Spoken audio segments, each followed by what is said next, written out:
Wake up, Raleigh! You've made it halfway through the week. You've got this. I'm Matt Peiken, and this is your local newscast for Wednesday, December 17th.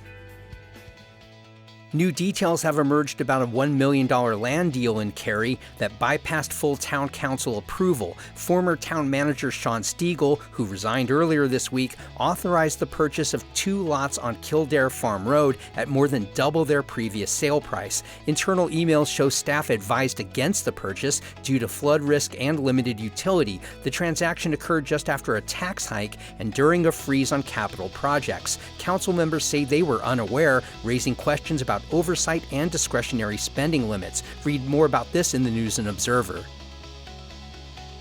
Meredith College is facing mounting criticism after removing its academic deans and reassigning them without clear explanation. The move follows a 6% staff layoff earlier this year, fueling student protests over both transparency and deteriorating campus conditions like mold and rodents. Meredith is a private women's college in Raleigh that had an enrollment last year of about 1,460. Although the college claims the dean removals weren't budget-related, Meredith faces a projected $7 million deficit, with enrollment declining and tuition set to rise 4% next year. Alumni and students are demanding clearer communication from leadership amid fears that the college may follow other struggling small institutions. Read more about this in the Carolina Public Press.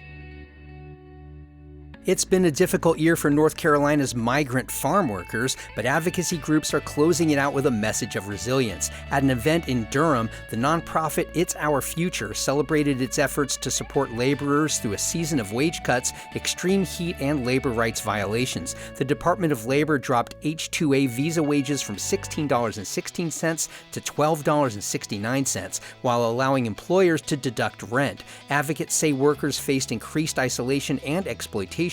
Sylvia Zapata of Student Action with Farm Workers said, "We're more prepared for next year." Read more about this at WUNC. Wake and Durham counties reported 4 restaurants receiving B sanitation grades during inspections conducted December 9th through 15th.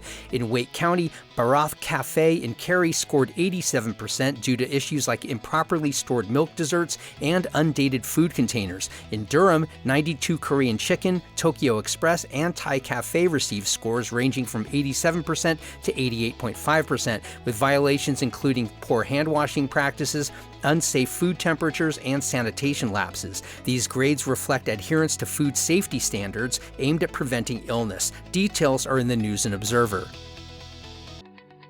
And in a candid interview, Raleigh hip-hop veteran Madison J. reflects on his decades-long journey in music, the evolving Triangle region, and the power of community engagement. Known affectionately as County, Madison began rapping in high school and has remained a constant voice in a changing city. Inspired by fellow North Carolinian Rhapsody, he champions positivity and perseverance. As Raleigh grapples with growth and infrastructure challenges, Madison urges residents to participate in local government. He says, quote, "You're a fool if you don't vote. We have to be present." You can read this profile in the Carolinian. If you haven't already, do sign up for our free daily newsletter. It's basically this newscast in written form. Go to wakeup.ral.transistor.fm. You can also find us on Facebook and Instagram at Wake Up Raleigh. And please share this podcast with your friends who care about this city. I'm Matt Peiken. Thanks so much for starting your weekdays with Wake Up Raleigh.